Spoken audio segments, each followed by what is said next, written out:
আমি যখন ticket announce হয়েছে তারপরে আমার মাথায় অভয়ের বাবা মা হাত রেখেছে। আমার চুল গজাতে কেউ রুখতে পারবেন না। আমি ব্যারাকপুরের ভূমিপুত্র। এখানে রাজ চক্রবর্তী থাকেন কসবাতে।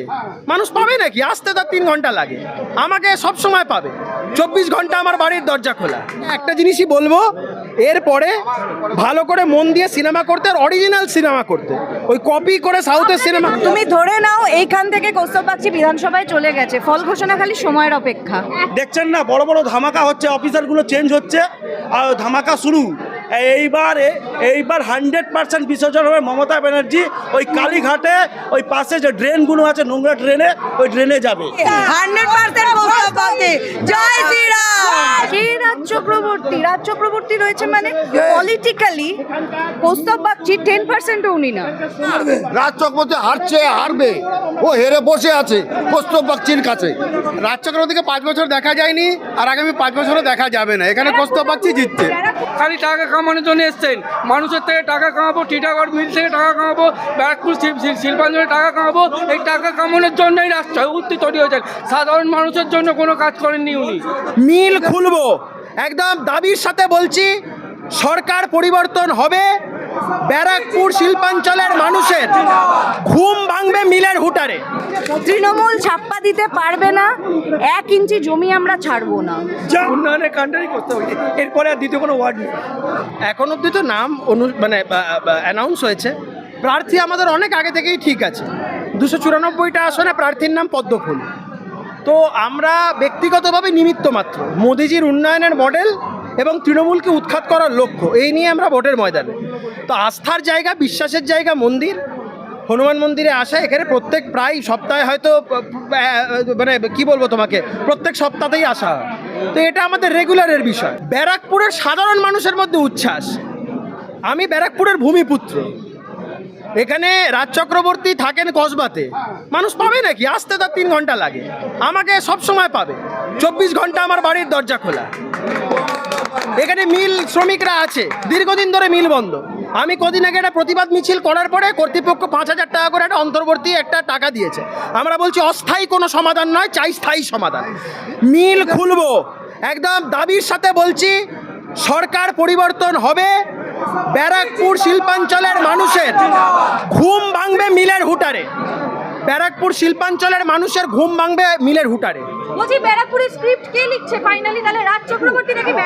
ও ওইসব নিয়ে করুক, ওকে একটা জিনিসই বলবো, এরপরে ভালো করে মন দিয়ে সিনেমা করতে, আর অরিজিনাল সিনেমা করতে। ওই কপি করে সাউথের সিনেমা। নেড়া নেড়া নাড়ু, বিজেপি নেড়া নাড়ু বলে কটাক্ষ করা হয় একেবারে 26 এ। তাহলে কি বোঝাচ্ছে? আজকে আমি যখন টিকিট অ্যানাউন্স হয়েছে তারপরে আমার মাথায় অভয়ের বাবা মা হাত রেখেছে। আমার চুল গজাতে কেউ রুখতে পারবে না। কিন্তু এই যে এত সবাইকে দেখছো, এই যারা কার্যকর্তারা রয়েছেন, এই লড়াই সবার। আর মানুষ এবার শেষ কথা বলবে। আর তুমি ধরে নাও এইখান থেকে কৌস্তব বাগচি বিধানসভায় চলে গেছে, ফল ঘোষণা খালি সময়ের অপেক্ষা। এত ব্যারাকপুরের মানুষের প্রতি আমাদের আস্থা রয়েছে, তারা ঘরের ছেলেকে ফেরাবে না। আপনি কতটা খুশি?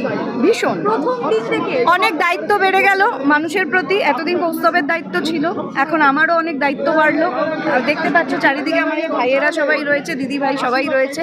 আমরা সবাই একসাথে লড়বো, এনারাও আমাদের সাহায্য করবে, পাশে থাকবে। কে রাজ চক্রবর্তী? রাজ চক্রবর্তী চিনে না তো? কে রাজ চক্রবর্তী? আপনি তো দিদি রাজ চক্রবর্তী চিনে না। কে রাজ চক্রবর্তী? রাজ চক্রবর্তী রয়েছে মানে পলিটিক্যালি কৌস্তব বাগচি 10% উনি না। উনি হতে পারেন কোনো ডিরেক্টর, ফিল্মদের সাথে রয়েছেন, অনেক কিছু হতে পারেন, কিন্তু পলিটিক্যালি কৌস্তব বাগচি যত বছর ধরে রয়েছেন তার 10% কি 1%ও মানুষের পাশে উনি থাকেননি। আর মানুষ ওনাকে আজ অব্দি সেভাবে, ব্যারাকপুরের মানুষ তো সেভাবে ওনাকে অ্যাকসেপ্ট করেনি। আর এবার একটা জিনিস, রাজ চক্রবর্তীর প্রসঙ্গ যখন এলো, তৃণমূলকে ছাপ্পা দিতে দেব না। তৃণমূল ছাপ্পা দিতে পারবে না, 1 ইঞ্চি জমি আমরা ছাড়বো না। মানুষ উন্নয়নের স্বার্থে দেবে। আমি আজকে বললাম আমি 4 মে এই সময় আবার তোমার সাথে কথা বলবো, তখনও তুমি দেখবে আমরা এখানে এসেছি, তখন কৌস্তব বাগচি এখানকার বিধায়ক হয়ে এখানে আসবে। ব্যারাকপুরের মানুষ আমাদেরকে ফেরাবে না। রাজ চক্রবর্তী হারবে, ও হেরে বসে আছে কৌস্তব বাগচির কাছে। ব্যারাকপুরের সাধারণ মানুষ কি বলছে? সাধারণ মানুষ একবার বলছে, একবার বিজেপি আসবে আসবে আসবে, আর কোন হাতে পারবে না। সরকার বিজেপি সরকার, বিজেপি সরকার। চক্রবর্তীকে 5 বছর দেখা যায়নি আর আগামী 5 বছরও দেখা যাবে না। এখানে কৌস্তব বাগচি জিতছে। ভূমিপুত্রই দরকার। বাইরের লোক 5 বছর এমএলএ ছিল, এখানে বোমগুলির রাজত্ব দেখেছি আমরা, এখানে ডাকাতি দেখেছি, এখানে মিলবন্ধ দেখেছি। এবার ভূমিপুত্র এখানকার এমএলএ হবে আর এখানকার হাল ফিরবে। আবার আমাদের ব্যারাকপুর উন্নয়নের মুখী হবে। এই গুন্ডামি, এই চুরিচামারি, এই গ্যাস বিক্রি, মিলবন্ধ এগুলো আর বেশি দিন থাকবে না। 2 মাসের মধ্যে ব্যারাকপুর শিল্পাঞ্চলে বা ব্যারাকপুর বিধানসভায় যত মিল আছে 2 মাসের মধ্যে আমরা খুলে দিচ্ছি একদম। দাদা আপনি কি বলবেন ব্যারাকপুরের উন্নয়ন নিয়ে? ব্যারাকপুর উন্নয়ন দাদা জিতলে ব্যারাকপুর উন্নয়ন আরম্ভ হয়ে যাবে, আর কারোর কিছু দরকার পড়বে না। দাদারই এখানকার সলিউশন, ভূমিপুত্রই এখানকার লোক চাই। একটাই না, উন্নয়নের কান্নারই কৌস্তব বাগচি, উন্নয়নের কান্নারই কৌস্তব বাগচি, এরপরে আর দ্বিতীয় কোনো ওয়ার্ড নেই। ব্যারাকপুরের একটা উন্নয়নই হয়েছে, 7টা বড় বড় করে প্যাট করে বিক্রি হচ্ছে, মানে প্রতিটা গলিতে গলিতে জোয়ার 7টা এরকম চলছে। এটাই ব্যারাকপুরের। রাজ চক্রবর্তী তো দাঁড়িয়েছে। রাজ চক্রবর্তী দাঁড়ালে তো কিছু হচ্ছে না, এটাই প্রতিফলন হচ্ছে। উনি এখানে পয়সা কামাতে এসছেন। একটা ফিল্ম 2-4টা ফিল্ম হওয়ার পরে কোনো আর বই ওনার থেকে চলছে না। উনি ব্যারাকপুর থেকে, টিটাগড় থেকে পয়সা তুলতে এসছেন। পয়সা তুলে নিজের সংসার চালানোর জন্য এখানে পয়সা তোলার জন্য এসছেন রাজ চক্রবর্তী। কোনো ব্যারাকপুরে কোনো দিন কোনো কাজ করেনি, খালি এসছেন, ঘুরেছেন, কোথায় কোনো বই তৈরি করতে হবে এইভাবে করেছেন। খালি টাকা কামানোর জন্য এসছেন।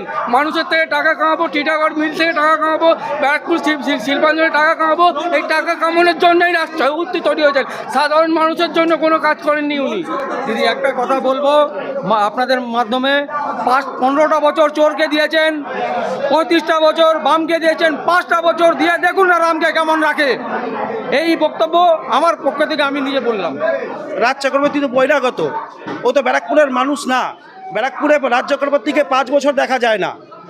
ও এখানে এলাকাতে, প্রত্যেকটা এলাকাতে বলে গেছিল কি মেয়েদেরকে ভাওতাবাজি দিয়ে কথা বলেছিল, তাদেরকে বলিউডে কাজ দেবে, বলিউডে এই করবে, এই সব বলে ভোট নিয়েছিল। কিন্তু ওকে 5 বছর দেখা যায়নি। কিন্তু আজকে ভোট চাইতে জন্যে আবার এসছে। আমরা তাকে বয়কট করি। বিসর্জন তো এখন থেকে হতে যাচ্ছে, আস্তে আস্তে হতে যাচ্ছে। দেখছেন না, বড় বড় ধামাকা হচ্ছে, অফিসারগুলো চেঞ্জ হচ্ছে আর ধামাকা শুরু। এইবার 100% বিসর্জন হবে মমতা ব্যানার্জি। ওই কালীঘাটে ওই পাশে যে ড্রেনগুলো আছে, নোংরা ড্রেনে, ওই ড্রেনে যাবে। কৌস্তবকে আমি আজকে থেকে দেখছি না, কৌস্তবকে আমি অনেক দিন থেকে দেখছি, এবং ও আমার ওয়ার্ডেরই বাসিন্দা, আমাদের আনন্দপুরি 10 নম্বর ওয়ার্ডের বাসিন্দা। ঠিক আছে, ওকে আজকে থেকে দেখছি না। ওর মতো ভালো ছেলে আজকে যে টিকিট পেয়েছে, এটা আমাদের একটা বড় গৌরবের জায়গা। এবং আমরা যে আমাদের যে ফিল্ম আর্টিস্ট নাকি ফিল্ম তৈরি করেন, ওনার একটা জিনিস আপনারা জানবেন, যখন ভোটের জন্য এসছিল তখন বাড়ি বাড়ি প্রচার করেছিল। তারপরের 5 বছর তাকে দেখা যায়নি। ভূমিপুত্র আমরা রাজ চক্রবর্তীকে 5 বছরে পাইনি। আমার ওল্ড ক্যালকাটা রোডে দোকান আছে, আমরা ধুলো খেয়ে আমার এমনিতে শ্বাসকষ্ট, মানে আমরা ওনাকে ডেকে ডেকে পাইনি। আর কৌস্তবদা আমাদের কাছের ছেলে, আমাদের ব্যারাকপুরের ছেলে, আমরা কৌস্তবদাকে ডাকলেই পাবো। আর কৌস্তবদা জিতে গেছে, রাজ চক্রবর্তী হেরে গেছে, এইটুকু আপনাকে আমি বলে দিই। আলটিমেট ব্যারাকপুরের স্ক্রিপ্ট কে লিখছে, রাজ চক্রবর্তী না কৌস্তব? কৌস্তব বাগচি, 100% কৌস্তব বাগচি। জয় শ্রীরাম।